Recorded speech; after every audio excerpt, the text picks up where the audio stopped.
سلامونه دوستانو په نننۍ ویډیو کې د انګلند هیواد کم چې برتانیا باندې مشهور دی د یاد هیواد مسافرو لپاره نوي قانون په اړه معلومات درکوم کم چې دی هیواد ته واکسینیټډ مسافر ځي مقصد کم چا چې واکسین کړي دي نو هغوی لپاره اسانتیا رامنځته کړې ده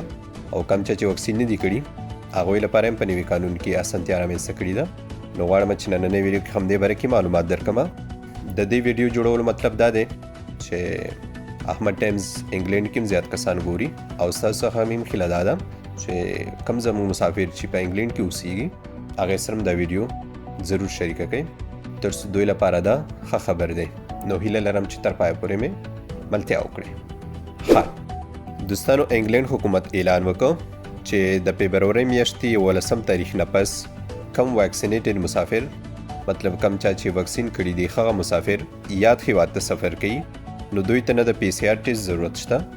او نه په هغه ټایم کې کله چې دوی انګلند ته ورسیږي هلته هم دوی ته د پی سی آر ټیسټ کولو ضرورت نشته بل دغه مسافرو لپاره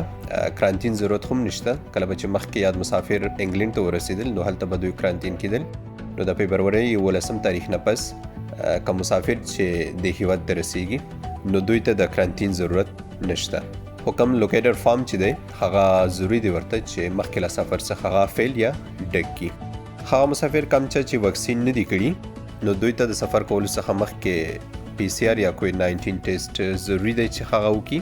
کله چې انګلند ته ورسیږي هلته بیا په دوهمه ورځ بل د پی سی آر ټیسټ ضرورت ورته شته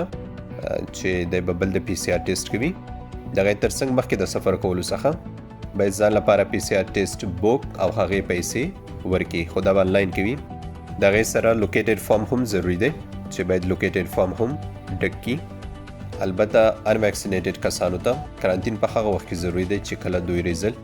پازیټیو راشي مطلب دا چې مثبت راشي نو دا د انګلند مسافرو لپاره ډیر ښه معلومات دي کم چې د دوهمې میاشتې 18 تاریخ څخه شروع کیږي یاد مسافر اوس مهال افغانستان څخه بغیر د کومې ستونزې په اسانۍ سره کولی شي چې دوبۍ په ترو انګلند ته سفر وکړي او انګلند نه هم افغانستان ته نور که داسې وو نو تاسو هغې لپاره احمد ټایمز تعقیبوئ زه به کوشش کوم چې تاسو په خبر کړم په اخره کې ستاسو دعاګانو او سپورټ څخه زه د زړه له کومې مننه کوم ښاد او آباد اوسئ